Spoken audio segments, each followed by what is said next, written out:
ಬಳ್ಳಾರಿಯಲ್ಲಿ ಎನ್ಐಎ ದಾಳಿ ಬಳಿಕ ಖಾಕಿ ಅಲರ್ಟ್ ಆಗಿದೆ. ಸಾಮಾಜಿಕ ಜಾಲತಾಣಗಳ ಮೇಲೆ ಪೊಲೀಸರು ಹದ್ದಿನ ಕಣ್ಣಿಟ್ಟಿದ್ದಾರೆ. ಭಯೋತ್ಪಾದಕ ಚಟುವಟಿಕೆ ತಡೆಯಲು ತಂಡ ರಚನೆ ಮಾಡಿದ್ದಾರೆ. 2 ತಿಂಗಳ ಆಸುಪಾಸಿನಲ್ಲಿ 2 ಬಾರಿ ಎನ್ಐಎ ದಾಳಿ ಮಾಡಿದೆ. ಮೊನ್ನೆ ಕೂಡ ಡಿಸೆಂಬರ್ 19ಕ್ಕೆ ಒಂದು ರೇಡ್ ಆಯಿತು. ಬೆಂಗಳೂರಿನಲ್ಲಿ, ಬಳ್ಳಾರಿಯಲ್ಲಿ ಏಕಕಾಲಕ್ಕೆ ರೇಡ್ ಆಯಿತು. ಅಂದರೆ ಬೇರೆ ಬೇರೆ ರಾಜ್ಯಗಳಲ್ಲಾದಂಗೆ ನಮ್ಮಲ್ಲೂ ಆಯಿತು. ಕೌಲು ಬಜಾರ್ ವ್ಯಾಪ್ತಿಯಲ್ಲಿ 5ವರನ್ನು ವಶಕ್ಕೆ ಪಡೆದು ತನಿಖೆ ಕೂಡ ನಡೆಸಲಾಗ್ತಾ ಇದೆ. ಈ ಮಿನಾಜ್ ಮತ್ತು ಸೈಯದ್ ಸಮೀರ್ ಅಂತ ಹೇಳಿ ಇನ್ನೂ 3ರನ್ನು ವಶಕ್ಕೆ ಪಡೆದುಕೊಂಡಿದ್ದಾರೆ. ವಿವಿಧ ಬಡಾವಣೆಗಳ ಮೇಲೆ ನಿಗಾ ಕೂಡ ಇಟ್ಟಿದ್ದಾರೆ. ಯಾಕಂದರೆ ಇವರು ಐಸಿಸ್ ಜೊತೆಗೆ ಸಂಪರ್ಕವನ್ನು ಹೊಂದಿದ್ರು, ಕೆಲವೊಂದಿಷ್ಟು ಸ್ಫೋಟಗಳನ್ನು ಮಾಡುವಂಥ ಪ್ಲ್ಯಾನಲ್ಲಿದ್ದರು ಅನ್ನೋದು ಅವ್ರಿಗೆ ಸಿಕ್ಕಂಥ ಮಾಹಿತಿ. ಮುಂಬೈ, ದೆಹಲಿ ಆಗಿರ್ಬೋದು, ಮಹಾರಾಷ್ಟ್ರ, ಜಾರ್ಖಂಡು, ಬೇರೆ ಬೇರೆ ಕಡೆಗಳಲ್ಲೂ ಕೂಡ ಇವರಿಗೆ ಲಿಂಕ್ ಇತ್ತು ಅನ್ನುವಂಥದ್ದು ಎನ್ಐಎ ಅವರಿಗೆ ಆರಂಭದಲ್ಲೇ ಸುಳಿವು ಸಿಕ್ಕಿತ್ತು. ಹಾಗಾಗಿ ದೊಡ್ಡ ಅನಾಹುತವನ್ನು ಕೂಡ ಈಗ ತಡೆದಿದ್ದಾರೆ.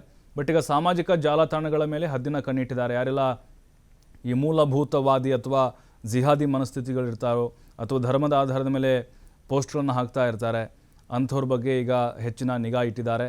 ಅವ್ರ ಚಲನವಲನ ಆಗಿರ್ಬೋದು, ಸಾಮಾಜಿಕ ಜಾಲತಾಣಗಳವರ ಫೇಸ್ಬುಕ್ಕು, ಟ್ವಿಟ್ಟರು, ಅದರ ಜೊತೆಗೆ ಇನ್ಸ್ಟಾಗ್ರಾಮ್ ಮೇಲೂ ಕೂಡ ಈಗ ತೀವ್ರವಾದಂಥ ಒಂದು ರೀತಿ ಹದ್ದಿನ ಕಣ್ಣಿಟ್ಟಿದ್ದಾರೆ. ಯಾಕಂತ ಹೇಳಿದರೆ ಇವರು ಏನು ಹಾಟ್ಸ್ಪಾಟ್ ಮಾಡಿಕೊಂಡಿದ್ರು, ಬಳ್ಳಾರಿಯನ್ನು ಹಾಟ್ಸ್ಪಾಟ್ ಮಾಡಿಕೊಂಡಿದ್ರು ಐಸಿಸ್ ಉಗ್ರರು. ಕೆಲವೊಂದಿಷ್ಟು ಅಮಾಯಕ ಯುವಕರನ್ನು ಆಮಿಷವೊಡ್ಡಿ ಅವರ ಬ್ರೈನ್ ವಾಶ್ ಮಾಡಿ ದೊಡ್ಡ ರೀತಿಯ ಸ್ಫೋಟ ಮಾಡಲಿಕ್ಕೆ ಸಂಚನ್ನು ರೂಪಿಸಿದರು. ಮತ್ತಷ್ಟು ಮಾಹಿತಿ ವೆಂಕಟೇಶ್ ಕುಲಕರ್ಣಿ ನೀಡ್ತಾರೆ. ವೆಂಕಟೇಶ್ ಕುಲಕರ್ಣಿ, ಈ ಐಸಿಸ್ ಅನ್ನುವಂಥ ಉಗ್ರ ಸಂಘಟನೆ ಬಳ್ಳಾರಿಯನ್ನೇ ಒಂದು ಹಾಟ್ಸ್ಪಾಟ್ ಆಗಿ ಮಾಡಿಕೊಂಡಿರುವಂಥ ಭಯಾನಕ ವರದಿ ಬಯಲಾಗಿದೆ. ಬಟ್ ಈಗ ಯಾವ ರೀತಿಯಾಗಿ ಸಾಮಾಜಿಕ ಜಾಲತಾಣಗಳ ಮೇಲೆ ಪೊಲೀಸರು ಕಣ್ಣಿಟ್ಟಿದ್ದಾರೆ, ಯಾವ ರೀತಿ ನಿಗಾ ವಹಿಸಿದ್ದಾರೆ ಅಂತ?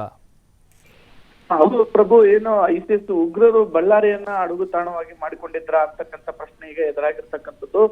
ಏನು 8 ಜನ ಬಂದಿದ್ರಲ್ಲಿ 4 ಜನ ಬಳ್ಳಾರಿ ಮೂಲದವರಾಗಿದ್ದು, ಈ ನಿಟ್ಟಿನಲ್ಲಿ ಬಳ್ಳಾರಿ ಜಿಲ್ಲಾ ಪೊಲೀಸರಿಗೂ ಕೂಡ ಸಾಕಷ್ಟು ಇದು ಸವಾಲಾಗಿರ್ತಕ್ಕಂಥದ್ದು. ಈ ನಿಟ್ಟಿನಲ್ಲಿ ಏನು ಎನ್ಐಎ ಬಳ್ಳಾರಿಯಲ್ಲಿ ಬಂದು 4 ಜನರನ್ನ ವಶಕ್ಕೆ ಪಡೆದಂತ ನಿಟ್ಟಿನಲ್ಲಿ ಈಗ ಬಳ್ಳಾರಿಯ ಸಾಮಾಜಿಕ ಜಾಲತಾಣಗಳ ಮೇಲೆ ಮತ್ತು ಬೇರೆ ಬೇರೆ ಇದ್ರ ಮೇಲೆ ನಿಗಾವನ್ನ ಇಟ್ಟಿರ್ತಕ್ಕಂಥದ್ದು. ಜೊತೆಗೆ ಆ ಬಳ್ಳಾರಿ ನಗರಕ್ಕೆ ಬರ್ತಕ್ಕಂಥವ್ರು, ಜಿಲ್ಲೆಯಲ್ಲಿ ಹೊಸಬ್ರು ಬರ್ತಕ್ಕಂಥವ್ರು ಮತ್ತು ಬಾಡಿಗೆ ಮನೆಗಳಲ್ಲಿ ವಾಸಿಸ್ತಕ್ಕಂಥವ್ರು, ಇಂಥವ್ರ ಮೇಲೆ ಈಗ ನಿಗಾ ಇಡ್ಲಿಕ್ಕೆ ಪೊಲೀಸ್ ಇಲಾಖೆ ಮುಂದಾಗಿರ್ತಕ್ಕಂಥದ್ದು.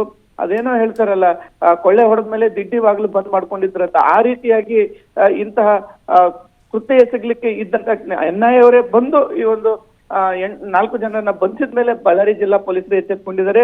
ಸೊ ಈ ನಿಟ್ಟಿನಲ್ಲಿ ಒಂದು ತಂಡವನ್ನ ಈಗಾಗಲೇ ರಚನೆ ಮಾಡ್ಕೊಂಡಿರ್ತಕ್ಕಂಥ ಬಳ್ಳಾರಿ ಜಿಲ್ಲಾ ಪೊಲೀಸರು ಸಾಮಾಜಿಕ ಜಾಲತಾಣಗಳ ಮೇಲೆ ನಿಗಾವನ್ನ ಇಟ್ಟಿದ್ದಾರೆ. ಜೊತೆಗೆ ಒಂದು ವಿಶೇಷ ತಂಡವನ್ನ ಕೂಡ ಈಗ ರಚನೆ ಮಾಡಿರ್ತಕ್ಕಂಥದ್ದು. ಈ ರೀತಿಯ ಕೃತ್ಯಗಳಲ್ಲಿ ಭಾಗಿಯಾಗ್ತಕ್ಕಂಥವ್ರ ಮೇಲೆ ಕಾನೂನಿ ಕ್ರಮ ಕೈಗೊಳ್ಳಿಕ್ಕೆ ಎಲ್ಲ ರೀತಿಯ ಸಿದ್ಧತೆಗಳನ್ನ ಮಾಡ್ಕೊಂಡಿದ್ದಾರೆ. ಜೊತೆಗೆ ಗಸ್ತುಗಳನ್ನಾಗಿರ್ಬೋದು, ಹೀಗೆ ಬೇರೆ ಬೇರೆ ನಿಟ್ಟಿನಲ್ಲಿ ಬಳ್ಳಾರಿ ನಗರದಲ್ಲಿ ಕಣ್ಗಾವಲನ್ನು ಇಟ್ಟು ನಿಗಾ ವಹಿಸಿದ್ದಾರೆ ಅಂತಾನೆ ಹೇಳ್ಬೋದು ಪ್ರಭು.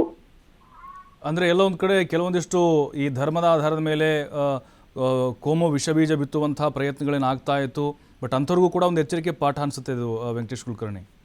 ಖಂಡಿತವಾಗ್ಲೂ ಪ್ರಭು, ಏನು ಈ ರೀತಿಯಾದಂತಹ ಕೋಮು ವಿಷ ಬೀಜವನ್ನ ಬಿತ್ತಕ್ಕಂಥವ್ರ ಮೇಲೆ ಕೂಡ ಸಾಕಷ್ಟು ನಿಗಾ ಇಟ್ಟಿರ್ತಕ್ಕಂಥದ್ದು.